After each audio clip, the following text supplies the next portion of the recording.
कल तक हमने देखा था कि परीक्षित महाराज को थोड़ा सा बुरा लगा था कि उनके वंशज कृष्ण क्यों नहीं है। जब सुखदेव गोस्वामी जी ने कहा कि राजा प्रियव्रत बहुत लकी है कि उनके वंशजों में भगवान ने लॉर्ड ऋषभदेव बनकर प्रकट होना डिसाइड किया। परीक्षित महाराज को जैसे ही बुरा लगा, सुखदेव गोस्वामी जी ने कहा कि नहीं, आप बहुत लकी हो, भगवान तो आपके कुल देवत है, आपके गुरु है, आपके वेल विशर है, आपके दोस्त है, और आपका हमेशा रक्षण करने में तत्पर रहते हैं, इसलिए आपको बुरा मानने की कोई भी जरूरत नहीं है। ये सुनकर ही परीक्षित महाराज को बहुत ज्यादा आनंद आया, और फिर उन्होंने कहा सुखदेव गोस्वामी जी ने कि देखो, भगवान मुक्ति तो बहुत जल्दी दे देते हैं। जन्म मृत्यु के चक्र से निकालना भगवान के लिए सबसे आसान काम है। तो जिसको मुक्ति चाहिए उसको जल्दी से भगवान मुक्ति दे देंगे। लेकिन अपनी सेवा देना उससे भी दुर्लभ है। भगवान अपनी सेवा बहुत कम भक्तों को देते हैं। मुक्ति सबको ही दे देते हैं। देखो, कुरुक्षेत्र युद्ध में जितने भी लोग भगवान के साथ उन्होंने युद्ध किया था, सबको ही मुक्ति मिल गई थी। तो you even if you go against Krishna तो भी आपको मुक्ति मिल जाती है। सो मुक्ति is like, Krishna is not so much keen on उनको ऐसे नहीं लगता कि वो मुक्ति is the highest benefit of devotees. तो वो मुक्ति को, जिसको मुक्ति चाहिए दे दो, चलो खत्म करो काम। लेकिन सेवा बहुत कम भक्तों को देते हैं, इसलिए भक्त जो होते हैं वो हमेशा हैंकर करते हैं। जब वो कहते हैं ना, हरे कृष्ण कृष्ण कृष्ण हरे हरे, हरे राम राम राम हरे हरे, तो ये महामंत्र का मतलब ये है कि कृष्णा मुझे सेवा दो, कृष्णा मुझे सेवा दो, कृष्णा मुझे सेवा दो। हम 16 माला करते हैं, तो जितनी बार भी हम हरे कृष्णा महामंत्र का जाप करते हैं, हम सिर्फ सेवा ही सेवा मांग रहे होते हैं। क्यों? क्योंकि सेवा प्राप्त करना बहुत दुर्लभ है, मुक्ति प्राप्त करना बहुत आसान है। अभी बैठ जाओ मेडिटेशन करने, 3 महीने बाद उठो, वैसे भी मुक्ति का आपको अच्छे से ये मिल जाएगा, बेनिफिट मिल जाएगा। तो इतनी कोई बड़ी बात है नहीं मुक्ति पाना। बट सेवा पाना बहुत मुश्किल है, क्योंकि सिर्फ उन्हीं को सेवा मिलती है who has feelings for Krishna. जिसको कृष्णा के लिए फीलिंग्स नहीं है, उसको सेवा मिलना थोड़ी सी मुश्किल हो जाती है। तो परीक्षित महाराज का चेहरा बहुत ज्यादा ब्राइटन अप हो गया। सुखदेव गोस्वामी जी बहुत अच्छे अच्छे एनकरेजिंग वर्ड्स बोल रहे थे, जिससे कि परीक्षित महाराज डीमोटिवेट ना हो। तो उनको एनकरेजिंग वर्ड्स दे देकर सुखदेव गोस्वामी जी ने उनका चेहरे पे बहुत अच्छे मंद मंद मुस्कान रखी परीक्षित महाराज के फेस पे। So he should not be saddened that the Lord did not appear. So Lord had guided him many dangerous situation. तो परीक्षित महाराज अपसेट नहीं होने चाहिए, इसका खास ख्याल जो है वो सुखदेव गोस्वामी जी रख रहे थे। क्यों? क्योंकि Parikshit Maharaj is a surrendered devotee of Krishna. तो जो सरेंडर्ड डिवोटी ऑफ कृष्णा होते हैं, उनका खास ख्याल रखना चाहिए। कुछ कुछ ऐसे होते हैं डिवोटीज जो पार्शियली सरेंडर्ड होता है, आधा माया को सरेंडर होते हैं और आधा किसको सरेंडर्ड होते हैं, आधे कृष्ण को सरेंडर्ड होते हैं। तो जो पूरी तरह सरेंडर्ड होते हैं ना, उनका खास ख्याल रखना चाहिए। जैसे प्रभुपाद का खास ख्याल रखा जाता है, कृष्णा खास ख्याल रखते हैं उनका। But otherwise it is very difficult to really be taken care of. So if you want to be taken care of Krishna consciousness, तो आपको संपूर्ण शरणागति लेनी पड़ती है। कृष्ण की संपूर्ण शरणागति मतलब अपने अंदर ही, अपने हेड में क्रिएट 100% डिपेंडेंसी ऑन कृष्णा। जब तक 100% डिपेंडेंसी नहीं आती कृष्ण पर, तब तक you are not directly taken care also. तो he should not be saddened that Lord did not appear. He had also given the Pandavas special favor by allowing them to serve him. Krishna ने क्या किया था? Because Pandavas were surrendered souls, तो उन्होंने क्या किया था, एक स्पेशल फेवर दिया था उनको ये करने के लिए, सेवा देने के लिए। तो कृष्णा ने जैसे ही सेवा ली पांडवों से, तो कृष्ण क्या हो गए, कॉन्कर हो गए प्यार से। पूरी तरह जो प्यार था पांडवों का, जो सेवा मिली, तो कृष्णा पूरी तरह उनके प्यार से ओतप्रोत हो गए। अब कृष्णा की प्रॉब्लम ये है कि कोई भी उनको 1% भी प्यार दे दे, तो Krishna gives unlimited times in return, because that is the only currency जिसमें स्वार्थ नहीं होता। प्यार ही ऐसा एक ये है, भाव है कृष्ण के लिए, जिसमें 1% भी स्वार्थ नहीं है। यशोदा मैया को कोई स्वार्थ नहीं था कृष्णा की सेवा करने में, उनको कोई इच्छा ही नहीं थी कि मुझे मुक्ति मिल जाए। वसुदेव भी नहीं चाहते थे, देवकी भी नहीं चाहती थी, उनका तो था कि बेटे का भला हो जाए। सो टोटली सेल्फलेस वर्शिप थी उनकी कृष्णा के लिए। सो प्यार एक ऐसा भाव है कृष्ण के लिए जिसमें कोई भी सेल्फ डिजायर्स बीच में नहीं आते। तो यहाँ पे पांडवों ने जैसे ही सेवा दी कृष्ण को, तो कृष्ण बिक गए। तो कृष्णा इसीलिए सेवा देते नहीं है। जैसे ही कोई कृष्णा की सेवा करेगा ना, Krishna becomes obliged to serve that devotee. तो आपके घर में जो डीटीज होते हैं, आप उनकी हर रोज सेवा करते हो, इसलिए कृष्ण जो है वो घर छोड़ के नहीं जाते। नहीं तो ऐसे बहुत एग्जाम्पल्स है जहाँ पे डीटीज रातों रात अप्रकट हो गई है। कुछ कुछ घरों में जहाँ पे अपराध हुए हैं, या फिर जिस घरों में टेक केयर नहीं हुआ है, रातों रात डीटीज डिसअपियर भी हुई है। ऐसी भी बहुत सारी कथाएं हैं, और ये सच कथाएं हैं। बताने वाले इतने ज्यादा ग्लोरीफाई करके नहीं बताते, because it brings fear in people, और कृष्णा नहीं चाहते कि डर से कोई उनकी सेवा करे। बट कई सारे ऐसे किस्से हैं जहाँ पे भगवान अप्रकट भी हो जाते हैं। वृंदावन में ही ऐसे बहुत सारे किस्से हैं। 5,000 से ज्यादा टेम्पल्स है, but at the same time 5,000 से ज्यादा किस्से भी है कृष्णा के। सो कृष्णा की थोड़ी सी सेवा करो, अब कृष्णा आपके घर में बैठ ही जाते हैं। आपने एक बार भी प्रसादम आपने भोग लगाया ना कृष्णा को, तो कृष्णा बैठ ही जाएंगे घर पे, फिर नहीं जाएंगे कहीं पे। बिकॉज कृष्णा इज ऑब्लाइज्ड, अरे इसने मुझे खिलाया है, ऐसे मैं चला जाऊंगा तो कैसे लगेगा, एकदम कृतज्ञ वाली फीलिंग आएगी। तो मैं नहीं छोड़ सकता अपने भक्त को। उसने एक बार नहीं, दो बार नहीं, 3-4 बार तो खिलाया है। बहुत ज्यादा सीरियस बनकर मेरी भक्ति करी है, मेरे लिए कीर्तन गाया है, मेरा श्रृंगार किया है, मेरे बारे में सोचा तो है एटलीस्ट कि मैं अकेला हूँ घर पे, एंड ऑल दैट। सो कृष्णा बंध जाते हैं उस घर से। तो कृष्णा भावग्रही है, थोड़ा सा आप भाव कृष्णा को के साथ एक्सचेंज करते हो, and Krishna is then gives up his own entire time to you. तो यहाँ पे पांडवों के लिए कृष्णा ने पूरी तरह अपने आप को कृष्णा पांडवों को सौंप दिया था। इतना सौंप दिया था कि सुखदेव गोस्वामी जी कहते कि कृष्ण तो सारथी बनने के लिए, ड्राइवर बनने के लिए रेडी हो गए अर्जुन के। तो कृष्णा ने उनके प्रेम का बदला कैसे दिया? प्रेम दिया है आपने, मैं तो आपका ड्राइवर भी बन जाऊं। इमेजिन जैसे आपको आपके मम्मी पापा प्यार देते हैं और आप कहते हो कि हाँ हम आपको ड्राइवर बन जाएंगे, या फिर आप मम्मी पापा के प्यार देते हो और मम्मी पापा कहते हैं कि हाँ हाँ ठीक है हम आपके ड्राइवर बन जाएंगे, तो कितना ऑकवर्ड लगेगा हमें। बट कृष्णा इज लाइक, ओ तुम मुझे प्यार दो, मैं तो तुम्हारा ड्राइवर भी बनने को तैयार हूँ। ओ मैं तो ये भी बनने को तैयार हूँ, मैं तो वो भी बनने को तैयार हूँ, कोई प्रॉब्लम नहीं, जो जो चाहे वैसे कर लेते हैं।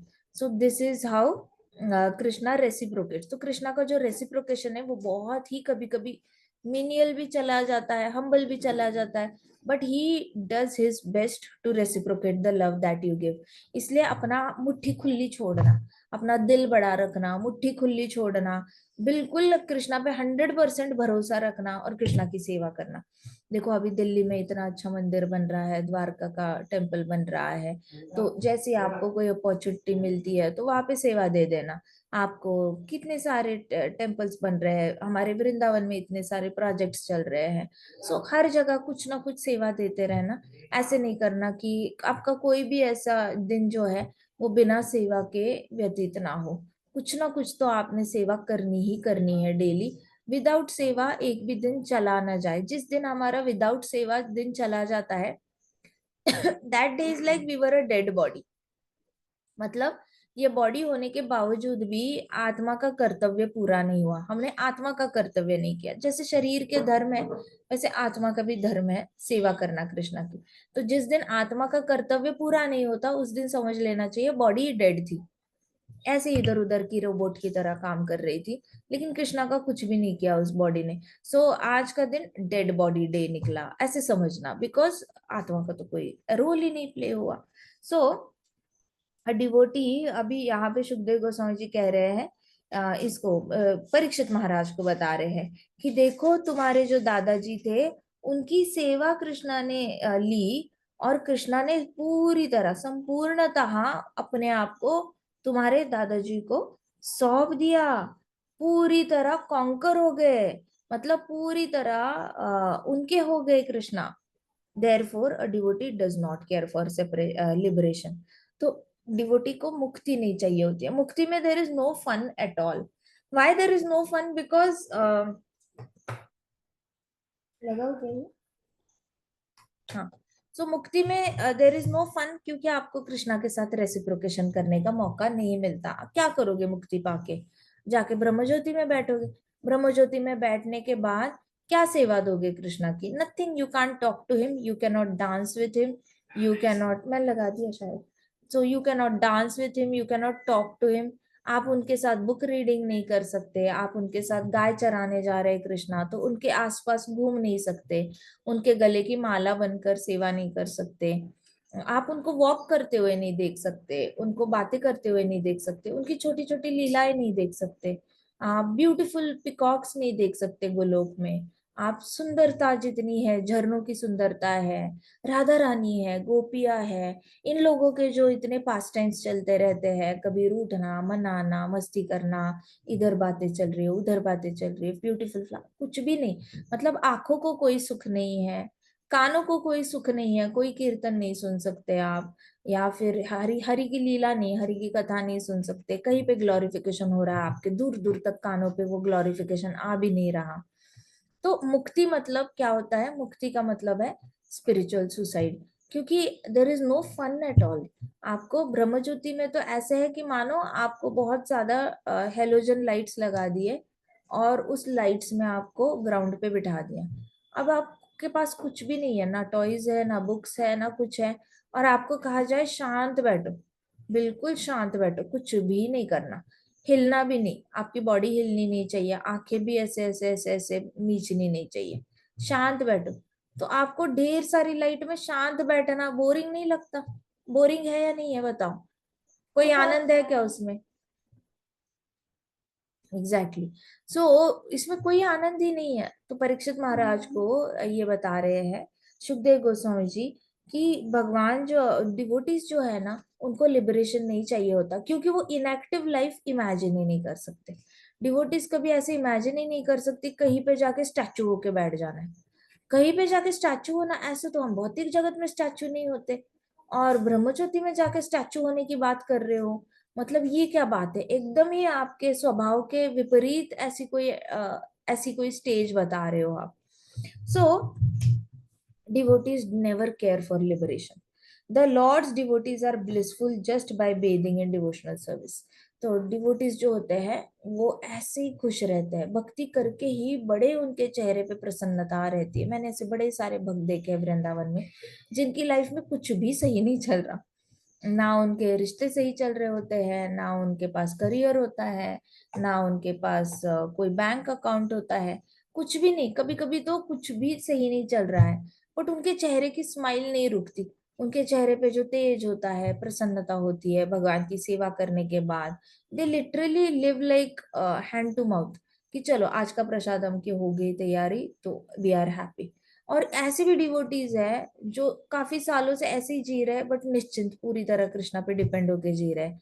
तो हम नहीं कहते कि सबने ऐसे बनना चाहिए, लेकिन जिसका मूड आ गया कृष्ण पे इस तरीके से, तो you can live that life also very happily. हमने देखा है that there are many people who can live without money, ब्रह्मचारी प्रूव कर रहे हैं। You can live without family also, Vrindavan के कई सारे डिवोटीज ये हमें प्रूव करके दिखाते हैं। You can live without everything and still you can be happy with Krishna.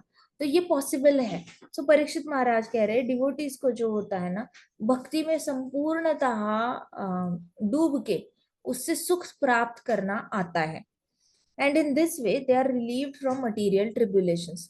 तो जो भी मटेरियल टर्बुलेशंस क्या होता है?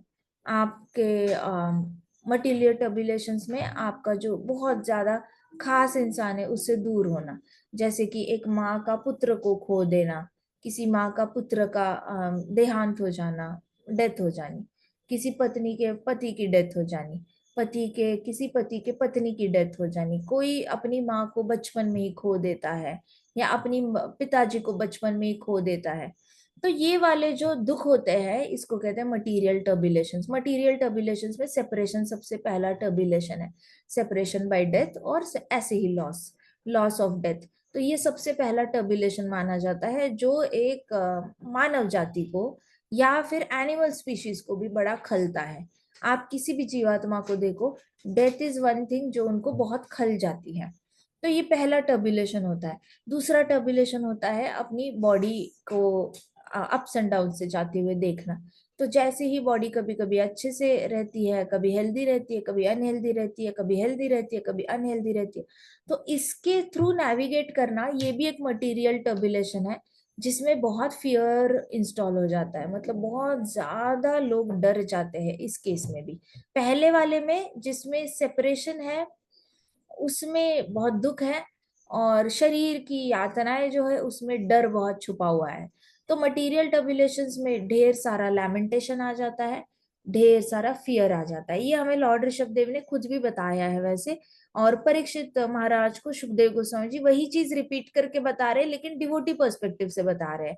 और ऋषभदेव ने ऑलरेडी अपने बेटों को बताया था, एक्सट्रीमली लैमेंट मत करना, गुस्सा मत करना, और एक्सट्रीमली डरना मत, करेजियस रहना। तो ये 3 इंस्ट्रक्शंस ऋषभदेव ने अपने बेटों को दिए थे। अब सेम इंस्ट्रक्शंस जो है सुखदेव गोस्वामी जी परीक्षित महाराज को बता रहे हैं कि डिवोटीज कभी डरते नहीं है, डिवोटीज को कभी बहुत ज्यादा एक्सट्रीम दुख नहीं होता, और डिवोटीज कभी गुस्सा नहीं करते। तो ये वाली चीजें जो सुखदेव गोस्वामी जी ने परीक्षित महाराज को बता रहे हैं, उन्होंने कहा कि डिवोटीज मटीरियल टर्बुलेशन से बहुत आसानी से बाहर आ जाते हैं, क्योंकि कृष्ण की सेवा करने से उनको एक्सट्रीम आनंद प्राप्त होता है। कुछ डिवोटीज होते हैं उनको सेवा करने से एक्सट्रीम आनंद प्राप्त नहीं होता।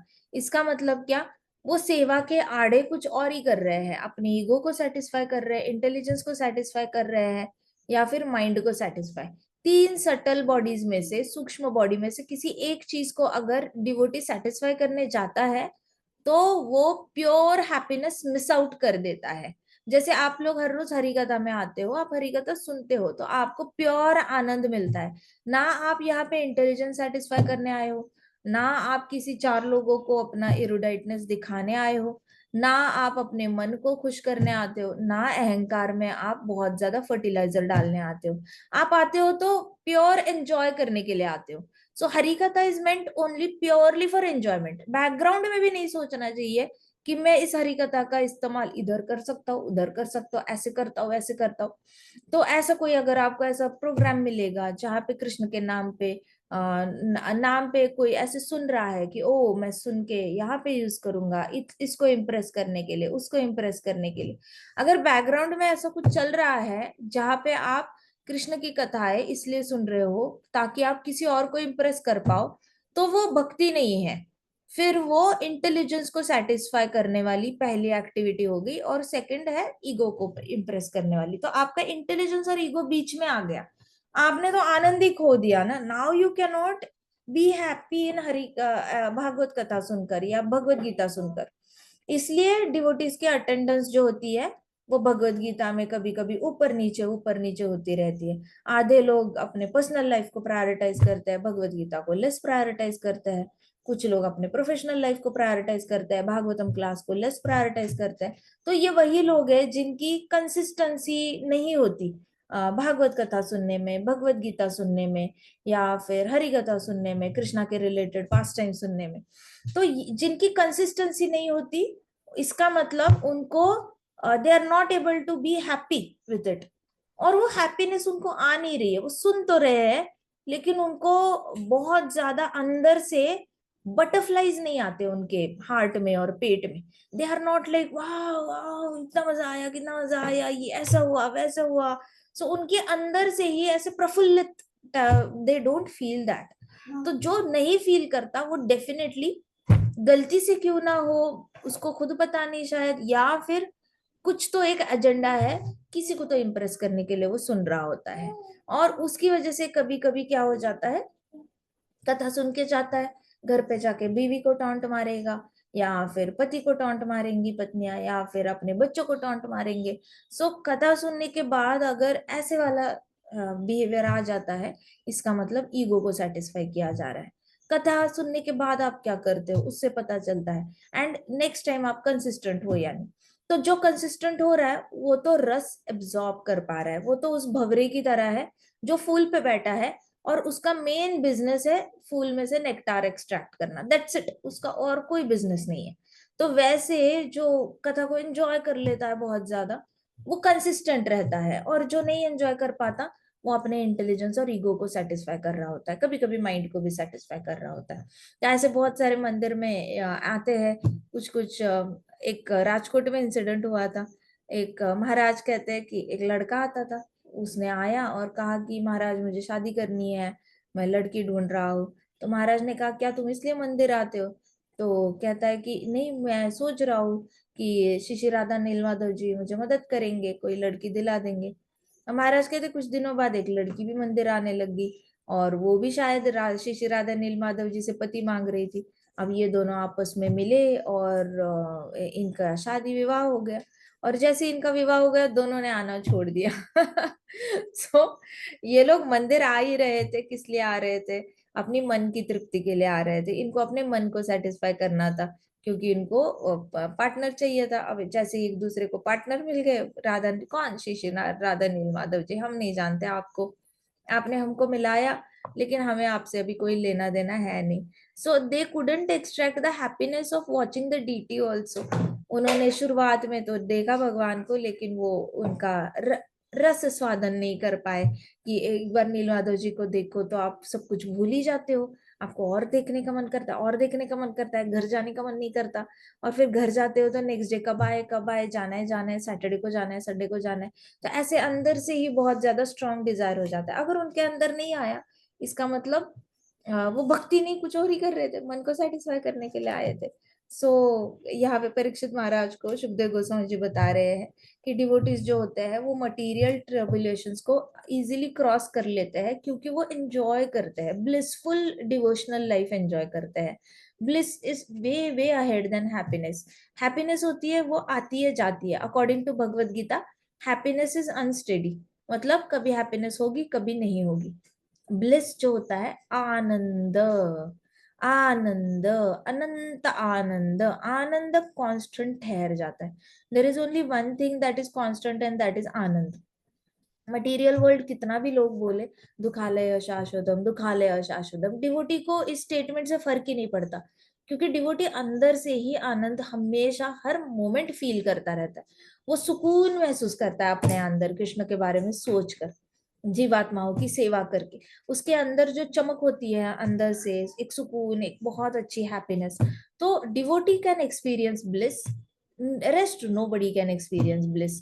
तो भौतिक जगत में रह के अगर ब्लिस एक्सपीरियंस करना है तो एक ही मार्ग है, कृष्णा को हमेशा याद रखना और कृष्णा की सेवा के लिए कृष्णा को प्रे करना, कृष्णा सेवा दे दो, कृष्णा सेवा दे दो, कृष्णा सेवा दे दो।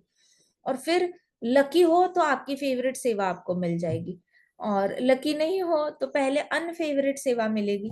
आप उसको कैसे नेविगेट करते हो, वो पूरी तरह जो पसंद नहीं है वो कैसे कर लेते हो, उसके बेसिस पे फिर बाद में पसंद वाली कृष्णा ब्लेस कर लेता है, लेकिन कृष्णा अच्छे से टेस्ट पर पक्का कर लेते हैं। So in this way devotees are never interested in liberation. Liberation personified comes to serve them. मुक्ति जो होती है वो उनकी सेवा करने आती है। आपको पता है कि मुक्ति, हम कहते हैं ना कि ना मुझे मुक्ति चाहिए कृष्णा, ना मुझे भक्ति चाहिए, मुझे बस भक्ति चाहिए, तो मुझे भोग नहीं चाहिए, मुझे मुक्ति नहीं चाहिए, मुझे बस भक्ति चाहिए कहते हैं। तो जो मुक्ति होती है, मुक्ति देवी, मुक्ति देवी का भी एक रूप है। मुक्ति देवी दिखने में बहुत सुंदर है, पूरी तरह she is white in colour, she wears red sari, golden मुकुट पहनती है मुक्ति, मुक्ति देवी, और वो भक्तों को मुक्ति देने के लिए आती है। तो जितने भी भक्त नहीं, मतलब मायावादी भी होते हैं, उनको भी मुक्ति मिलती है, तो ये उनको मुक्ति देती है। सो मुक्ति देवी जो होती है वो डिवोटीज की सेवा करने के लिए आती है। उनको तो पता होता है कि मुझे तो डिवोटी को लेकर मुक्ति कर देने के लिए जाना ही नहीं है, लेकिन अगर डिवोटी मुझे कोई सेवा देगा तो मैं पक्का डिवोटी की सेवा करना चाहूंगी। सो मुक्ति देवी डिवोटीज के आसपास घूमती है विद होप कि डिवोटीज उनको कुछ सेवा देंगे। लेकिन डिवोटीज मुक्ति देवी को देखते भी नहीं है, कहते कि it is very nice to see you, चलो हमारी कथा करते हैं, चलो हम भागवत कथा करते हैं, चलो हम थोड़ा भागवतम स्टडी कर लेते हैं। लेकिन वो मुक्ति देवी से कुछ मांगने की उनके पास इच्छा नहीं होती। वैसे ही लक्ष्मी देवी जो होती है, लक्ष्मी देवी भी डिवोटीज के आसपास हमेशा घूमती रहती है, और डिवोटीज को लक्ष्मी देवी से कुछ मांगना नहीं होता। Devotees are in awe of Lakshmi Devi कि आपको 24 घंटा नारायण भगवान के चरण कमल दबाने का सेवा मिली है, आप कितने महान भक्त हो। हम पता नहीं हमें कब ऐसा मौका मिलेगा कृष्णा के चरण कमलों को 24 घंटे ऐसे अच्छी सी सेवा देने की। So the way devotees look at Lakshmi माता, उनकी नजर ही लक्ष्मी माता को देखने की अलग होती है। दे आर इन ऑ कि ओ इतनी अच्छी सेवा मिली है इनको। और लक्ष्मी माता भी जब भक्तों को देखती है तो शी इज इन ऑ कि अरे ये तो सिद्धा कान्हा के बारे में सोच पाते हैं, ये तो सिद्धा कृष्णा के बारे में सोचते हैं। मैं तो अपने पति के चरण कमलों में बैठकर किसी और के बारे में सोचूं तो वो सही नहीं लगेगा। तो मैं सोच भी नहीं पाती, मैं रास में जा भी नहीं पाती, डांस में मिलने के लिए नहीं जा सकती and all that because I have to be with Narayan भगवान। लेकिन डिवोटीज कितने लकी है, सिद्धा कृष्णा को अप्रोच कर सकते हैं। They can approach with love, they can approach with friendship, they can approach with वात्सल्य। तो ये लोग कितने लकी है। सो ऐसे म्यूचुअल एडमिरेशन होती है डिवोटीज और लक्ष्मी देवी के बीच में। और वैसी म्यूचुअल एडमिरेशन होती है डिवोटीज और मुक्ति देवी। मुक्ति देवी के साथ ऐसा कोई बुरा रिश्ता नहीं होता, लेकिन हरि कथा वाला उनका रिश्ता होता है कि चलो हरि कीर्तन करते हैं इकट्ठे मिलकर, ये करते हैं वो करते हैं। सो मुक्ति देवी स्वयं ही सेवा के लिए वेट करती है कि चाहे मुझे कीर्तन करने का मौका मिले डिवोटीज के साथ, हो सकता है मुझे भगवान का अभिषेक करने का मौका मिले। मेरी ड्यूटी अलग है, मुझे यहाँ से सबको लेके जाना है और इनको ब्रह्म ज्योति में स्थित कर देना है। तो मुक्ति देवी का काम ही होता है उठाओ ब्रह्म ज्योति में, उठाओ ब्रह्म ज्योति में, उठाओ ब्रह्म ज्योति में। तो उसका कॉन्स्टेंटली यही सेवा चलती रहती है।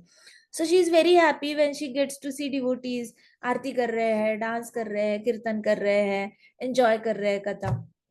सो शी इज लाइक कि मुझे भी इसमें से एक सेवा मिल जाए तो बहुत अच्छा होगा। सो जो डिवोटीज का जो रिश्ता होता है वो अलग ही होता है एज कम्पेयर टू भौतिकवादी। भौतिकवादी लोग, मुक्ति देवी यहाँ मुक्ति देवी है तो उनको भगवान बनाकर इधर होते हैं भौतिकवादी लोग। लक्ष्मी देवी यहाँ पे है तो यहाँ पे होते हैं भौतिकवादी लोग, जो लक्ष्मी देवी को हाय लक्ष्मी एक बार हमारे घर पे आके चले जाना, एक बार हमारे घर पे आके चले जाना, ऐसे करते हैं भौतिकवादी। लेकिन भक्तों का और लक्ष्मी देवी का रिश्ता ही बहुत अच्छा होता है। भक्तों को कभी डर नहीं लगता कि लक्ष्मी देवी कहीं चली जाएगी। उनके लिए है हाँ चली गई तो नारायण भगवान के पास जाएगी, उनकी सेवा करेगी, जब आना है आ जाएगी, नहीं आना कोई बात नहीं, वो तो बहुत बड़ा काम कर रही है, उन्होंने तो हमारे पास नहीं आना चाहिए, वो तो अपना काम करे, ये बहुत बड़ी बात है। नारायण भगवान की सेवा में कुछ भी कमी नहीं पड़नी चाहिए। ऐसे करके डिवोटीज थिंक कि अच्छा आप एक पाव दबा रहे हो, क्या हम नारायण भगवान का दूसरा पाव दबा दे, हम थोड़ी सी हेल्प करें आपको। ऐसे करके डिवोटीज का रिलेशनशिप लक्ष्मी देवी के साथ होता है। लेकिन भौतिकवादियों का रिलेशनशिप ऐसे होता है कि ओ वहां पे बैठे हैं, हमारे पास भी आ जाओ, हमारे पास भी आ जाओ। तो उनका रिलेशनशिप इतना अच्छा नहीं होता because Lakshmi Devi doesn't like to go at places where Narayan Bhagwan is not invited at all. और फिर वैसे भी अगर स्वार्थ के लिए नारायण भगवान को इनवाइट किया जाता है तो वहां पे भी लक्ष्मी देवी ज्यादा एंजॉय नहीं करती। उनको ऐसा लगता है मेरे पति को काम पे लगा रहे हो, आपको मैं चाहिए इसलिए पति को काम पे लगा रहे हो। So again she doesn't like people who really call only her without her husband. And even if you call her husband so that Lakshmi माता कैन कम, वो भी लक्ष्मी माता को ऑफेंड कर देता है कि मेरे पति से काम कराओगे, अच्छे खासे लेटे हैं, लेटने दो, रेस्ट करने दो, इतना पूरा ब्रह्मांड उनको जिम्मेदारी है, आप उनसे और रिस्पॉन्सिबिलिटी दे रहे हो उनको, आप भी रेस्ट करो, इनको भी रेस्ट करने दो। सो लक्ष्मी देवी रियली डजेंट लाइक सच फ्रूटिवली कुछ मांगा जाता है तो वो ड्यूटी समझ के कर लेते हैं, but she doesn't really enjoy all these things. Enjoy करती है तो उनको नारायण भगवान के चरण कमल दबाना और डिवोटीज के साथ बात करना कृष्ण के बारे में, ये उनका बहुत एंजॉयमेंट वाला सबसे ज्यादा ब्लिसफुल ये होता है, उनकी स्टेट होती है। तो परीक्षित महाराज को सुखदेव गोस्वामी जी यही बता रहे हैं, भक्त जो होते हैं वो उनके आसपास मुक्ति देवी घूमती है उनकी सेवा करने के लिए, भक्तों के आसपास लक्ष्मी देवी घूमती है उनकी सेवा करने के लिए। एग्जाम्पल्स तो हमारे पास बहुत है, प्रभुपाद के आसपास दुनिया घूमती थी, प्रभुपाद हम ये दे देते हैं, जॉर्ज हैरिसन ने तो अपना पूरा घर दे दिया था उनको। सो बैठे हैं लोग प्रभुपाद को देने के लिए, और प्रभुपाद जा जाकर किसी को मांग भी नहीं रहे हैं। So that is how Lakshmi Devi roams around you constantly. And then sometimes devotees have to say no to Lakshmi Devi, but Lakshmi Devi never says no to devotees क्योंकि लक्ष्मी देवी को सेवा देना बहुत अच्छा लगता है भक्तों को। And then lovingly they are already liberated. अब भक्त क्या होता है, जब उनको मुक्ति देवी में इंटरेस्ट नहीं है, जब उनको लक्ष्मी देवी के साथ सिर्फ कृष्ण की कथा करनी है, मुक्ति देवी के साथ सिर्फ कृष्ण की कथा करनी है, जब उनका रिश्ता ऐसे हो जाता है तो वो ऑलरेडी मुक्त होते हैं उनको कहा जाता है मुक्त जीव। मुक्त जीव वो होता है जिसको ना मुक्ति देवी के साथ से कुछ चाहिए होता है ना लक्ष्मी देवी से कुछ चाहिए होता है, उनको तो बस भगवान के बारे में बातें करनी होती है, भगवान के बारे में सुनना होता है और बोलना होता है, सुनना होता है और बोलना होता है। तो that's why they are already liberated. अब सुखदेव गोस्वामी जी ने बोला कि तुम्हारे जो अर्जुन थे, दादाजी थे, ये सारे ऑलरेडी मुक्त जीव थे, क्योंकि ये ऑलरेडी कृष्णा के बारे में हमेशा सोचते थे। So Sukhdev Goswami ji concluded by glorifying lord Rishabhdev, फिर उन्होंने लॉर्ड ऋषभदेव पे वापस आ गए। इतना, अब देखो सुखदेव गोस्वामी जी ने 3 पैराग्राफ, मतलब टोटल देखा जाए भागवतम में ही has invested 20 shlokas on uplifting the moral of Parikshit Maharaj. तो सुखदेव गोस्वामी जी कितने ज्यादा कितने स्वीट है कि परीक्षित महाराज फर्स्ट टाइम डिमोरल हुए हैं पूरे भागवतम में। फर्स्ट टाइम परीक्षित महाराज को बुरा लगा था, जब उनको श्राप मिला था तब भी परीक्षित महाराज अपसेट नहीं थे। पहली बार उनको बैड फील हुआ था कि मेरे वंशजों में भगवान प्रकट नहीं हुए, यदुवंश में प्रकट हुए, सूर्यवंश में प्रकट हुए, लेकिन मेरे वंश में प्रकट नहीं हुए। पता नहीं कुरुओं के वंश में क्या प्रॉब्लम है, लेकिन कुरुवंश में भगवान प्रकट नहीं हुए। इतना सा बोला भी नहीं उन्होंने, उनका बस चेहरा ऐसे अपसेट हो गया था, वो ऐसे बस नीचे देख रहे थे। जैसे ही प्रियव्रत महाराज की तारीफ की, परीक्षित महाराज को बुरा लगा और उन्होंने बस ऐसे नीचे देखा और मन में ही सोचा, पता नहीं हमारे वंशज में क्या पाप किए होंगे कि भगवान ने हमारे वंशज में नहीं प्रकट हुए। इतना, बस इतना थॉट उनके माइंड में आया।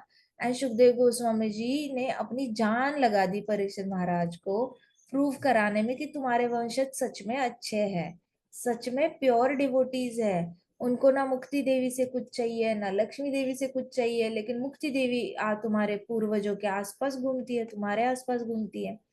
लक्ष्मी देवी तुम्हारे पूर्वजों के आसपास घूमती है, तुम्हारे आसपास घूमती है।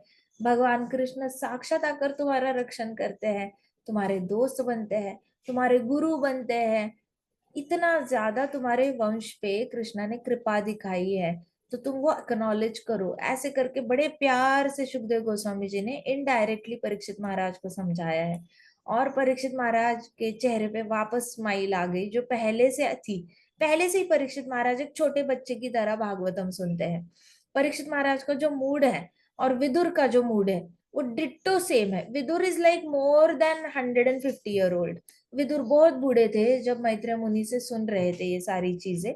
200 ईयर्स के आगे उनकी, भीष्म पितामह की 250 के आगे उम्र थी, तो वैसे ही विदुर की भी उसके 200 प्लस ही उम्र थी।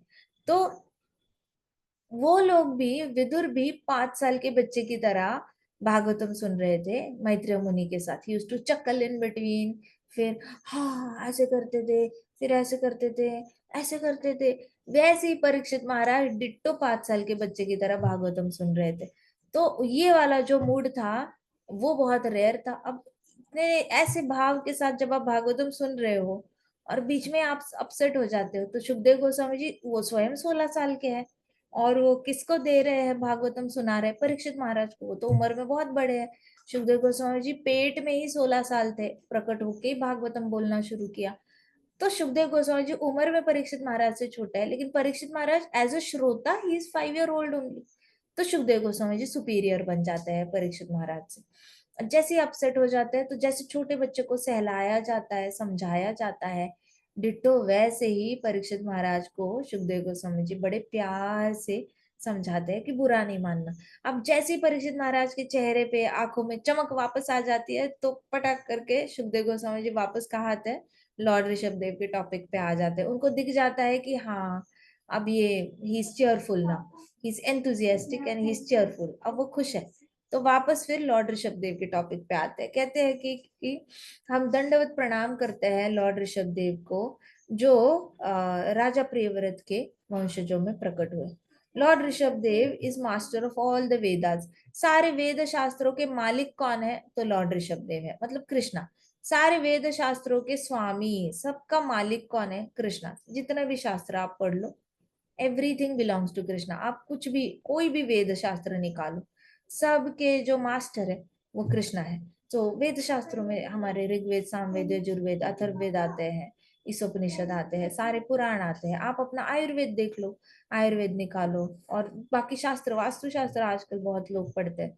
तो कोई भी शास्त्र निकालो, सबका सबके मालिक कृष्णा ही है। सो कृष्णा ने ही ये शास्त्र बनाए हैं, कृष्णा ने ही सारा इंफॉर्मेशन डिवाइड करके थोड़ा सा इधर, थोड़ा सा इधर, थोड़ा सा इधर, थोड़ा सा इधर, ऐसे करके सारी इंफॉर्मेशन बड़ी स्ट्रक्चरल वे में कृष्णा ने अरेंज करके रखी है सबकी मति के अनुसार। आपकी मति में स्वार्थ होगा तो आपको तमोगुणी शास्त्र अच्छे लगने लगते हैं, आपकी मति में सत्ता की इच्छा होगी तो आपको रजोगुणी अच्छे लगते हैं, आपकी मति में लोगों को भला करने की इच्छा होगी तो सत्वगुणी अच्छे लगते हैं, और आपकी मति में सिर्फ और सिर्फ कृष्ण को हैप्पी करने की डिजायर होगी तो आपको भागवत पुराण अच्छा लगता है।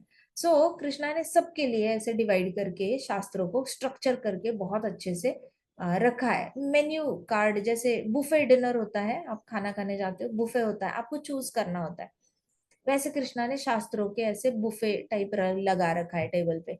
आप अपनी अपनी कॉन्शियसनेस के हिसाब से जो चूज करना है, आपको जिस भी शास्त्र को देखकर अच्छा फील आता है वो उठाओ, और आपको उसी शास्त्र से आप अट्रैक्ट हो जाओगे। जिस रजोगुण तमोगुण सत्वगुण जिस भी गुण में आप वाइब्रेट कर रहे हो, वो गुण आपको अट्रैक्ट करेगा उस तरीके के शास्त्रों से। तो ऋषभ देव जो है वो इन सारा जो बुफे लगा हुआ है शास्त्रों का, उस सब के मालिक हैं।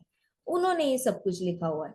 Out of his causeless mercy he taught the self real identity and goal of life. तो उनकी कॉजलेस मर्सी थी। कॉजलेस मर्सी का मतलब पता है कि आप एफर्ट ना डालो और फिर भी आपको आपके हाथ में ऊपर से मैंगो गिर जाए।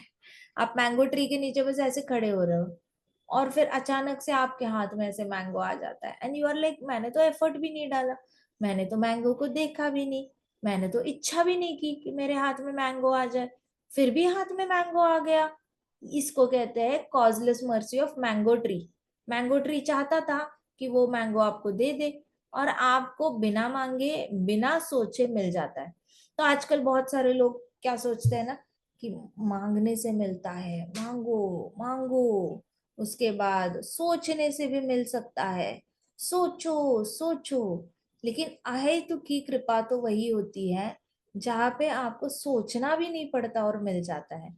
इट इज डायरेक्टली वो प्रकट हो जाता है, आपने सोचते भी नहीं हो। देखो कृष्णा को फ्रूट्स देने वाली आई थी, उसने अपने सपने में भी कभी नहीं सोचा था कि उसकी टोकरी में डायमंड्स होने चाहिए, उसने कभी ऐसी इच्छा ही नहीं करी थी। बस जाते जाते एक छोटा बालक मिल गया, उसको सारे फ्रूट्स पकड़ा दिए, उसके हाथ से चार चावल के दाने ले लिए, हंस हंस के दे दिया, बिना सोचे, बिना मेडिटेट किए, बिना अपना ध्यान लगाए। आप पे ही कटोरी में इतने सारे हीरे मोती, सारे मतलब original diamonds, original gold coins, original silver coins, बड़े बड़े नेकलेसेस, इतना सब कुछ उसकी टोकरी में आ गया। सो ये सरासर झूठ है।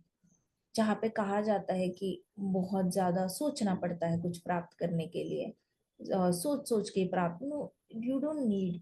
कृष्णा की कॉजलेस मर्सी होती है। वैसे लॉर्ड ऋषभदेव ने कॉजलेस मर्सी दिखाई है। उनको पता है कलयुगी जीवों का क्वालिफिकेशन ही नहीं है कि ये ज्ञान वो प्राप्त करे, लेकिन क्योंकि उनके दिल में है कि मुझे देना है ये ज्ञान, तो उन्होंने दो ज्ञान देकर गए कि आपकी आइडेंटिटी क्या है और आपका गोल क्या है। ये क्यों बताना पड़ा लॉर्ड ऋषभदेव को? हर एक जन जिम्मेदार है अपनी आइडेंटिटी रिवील करने के लिए, ठीक है। हर एक बच्चे का कर्तव्य है कि वो खुद अपनी आइडेंटिटी पता करे। किसी का काम नहीं है ये, किसी कोई और नहीं बताता। आपका खुद का जीवात्मा का काम है ये। जीवात्मा ने खुद एफर्ट लगाना है और अपनी आइडेंटिटी ढूंढनी है। उसके बाद जीवात्मा ने खुद एफर्ट लगाना है और अपना लक्ष्य ढूंढना है कि मैं क्यों आया हूँ। ये हर जीवात्मा का कर्तव्य है। This is the highest good you can do to yourself. अपने लिए अगर कुछ कर सकते हो ना तो भगवत गीता पढ़ सकते हो। भगवत गीता आप दूसरे के लिए नहीं पढ़ते, अपने लिए पढ़ते हो, क्योंकि भगवत गीता से ही अपने आप को डिस्कवर किया जाता है। उसी में पता चलता है कि मैं कौन हूँ और मेरे जीवन का लक्ष्य क्या है। लेकिन प्रभुपाद है, कॉजलेस मर्सी देकर चले गए। चैतन्य महाप्रभु है, कॉजलेस मर्सी देकर चले गए। लॉर्ड ऋषभ देव है, कॉजलेस मर्सी। मतलब हम लोग मांग भी नहीं रहे हैं, हम लोग जाके पूछ भी नहीं रहे हैं कि भगवान बताओ मैं कौन हूँ, भगवान बताओ आप कौन हो, भगवान बताओ मेरा और आपका रिश्ता क्या है। हम जाके पूछ नहीं रहे, फिर भी हमारे पास ये सारा ज्ञान आप पे आता जा रहा है। कहीं ना कहीं से somebody comes in contact with us, आके बता के चले जाते हैं, भक्ति विनोद ठाकुर जी बता के चले जाते हैं, चैतन्य महाप्रभु बता के चले जाते हैं। हम तो पूछ भी नहीं रहे हैं। ये तो ऐसे ही हुआ, मैंगो ट्री के नीचे खड़े हो और मैंगो हाथ में आ गए, ना मांगे ना सोचे, आते जा रहा है आते जा रहा है। तो लॉर्ड ऋषभदेव ने यही किया। उन वो जिस इससे जा रहे थे, दौर से जा रहे थे जहाँ पे अवधूता स्टेज उनको प्राप्त हुई थी, कोई उनको पूछ ही नहीं रहा था कि आप ये सब कुछ कर रहे हो, आप कैसे कर रहे हो, हमें भी सिखाओ एंड ऑल दैट, नथिंग। कोई उनसे कुछ ये फेवर भी मांगने नहीं जा रहा था। बट उन्होंने खुद ही सबको ये ज्ञान दिया कि आपका गोल क्या है और आपकी आइडेंटिटी क्या है। We can vanquish all sinful activities, attend pure devotional service at the lotus feet of supreme personality of godhead. तो उन्होंने ये भरोसा दिलाया, लॉर्ड ऋषभदेव ने सबके हृदय में भरोसा दिलाया कि हम अपने सारे पापों के, जितना भी पाप पाप किए हुए हैं, वो हम भाप बनकर हवा में उड़ा सकते हैं। हमने पिछले जन्मों में कई सारे पाप किए हैं, करोड़ों करोड़ों जन्म लिए हैं। करोड़ों करोड़ों जन्मों में 27 करोड़ 60 लाख इच्छाएं, उसमें से 27 करोड़ तो सारी गलत इच्छाएं ही होंगी, गारंटीड है। हर जन्म में 27 करोड़ 60 लाख इच्छा है, हर जन्म में 27 करोड़ 60 लाख इच्छा है। तो सोचो, ये नंबर तो कभी खत्म ही नहीं हो सकता। इस जन्म में भी हम अभी भी ऐड करते जा रहे हैं। तो हमारे अंदर की जो जितने भी पाप किए हमने, उसको सबको वैंक्विश करने की जो शक्ति है वो भगवान श्री कृष्ण के चरण कमलों की सेवा करने में है। भगवान श्री कृष्ण के चरण कमलों की सेवा करने से आपके सारे पाप ही खत्म हो जाते हैं। कितना बड़ा बेनिडिक्शन है। आप बैठोगे ना और एक एक पाप कट करोगे, तो वापस 27 करोड़ 60 लाख जन्म लेने पड़ेंगे पिछले 27 करोड़ 60 लाख पापों को खत्म करने के लिए। बट कृष्ण भगवान की चरण कमलों की सेवा में इतनी पावर है कि आप एक बार सेवा दे दो और आपके सारे पाप खत्म हो जाते हैं, जितने भी करे हुए हैं। आपको तो याद भी नहीं होता, लेकिन रिजल्ट आते रहते हैं, दुखाते रहते हैं। तो लॉर्ड ऋषभदेव ने क्या किया कि शुद्ध भक्ति प्राप्त हो जाती है लोटस फीट ऑफ कृष्णा की सेवा करने से। और एक बार शुद्ध भक्ति प्राप्त हो जाती है तो सारी सिंफुल जो रिजल्ट्स होते हैं वो हमेशा के लिए खत्म हो जाते हैं। ये उन्होंने अपने एग्जाम्पल से सिखाया। ठीक है। ग्रंथराज श्रीमद् भागवतम की जय। श्रील प्रभुपाद की जय। श्री श्री राधा श्याम सुंदर की जय। श्री श्री कृष्ण बलराम की जय। वृंदावन धाम की जय। समस्त भक्त वृंद की जय। हरे कृष्णा कृष्णा कृष्णा हरे हरे, हरे राम राम राम राम हरे हरे। हरे कृष्णा संकीर्तन की जय।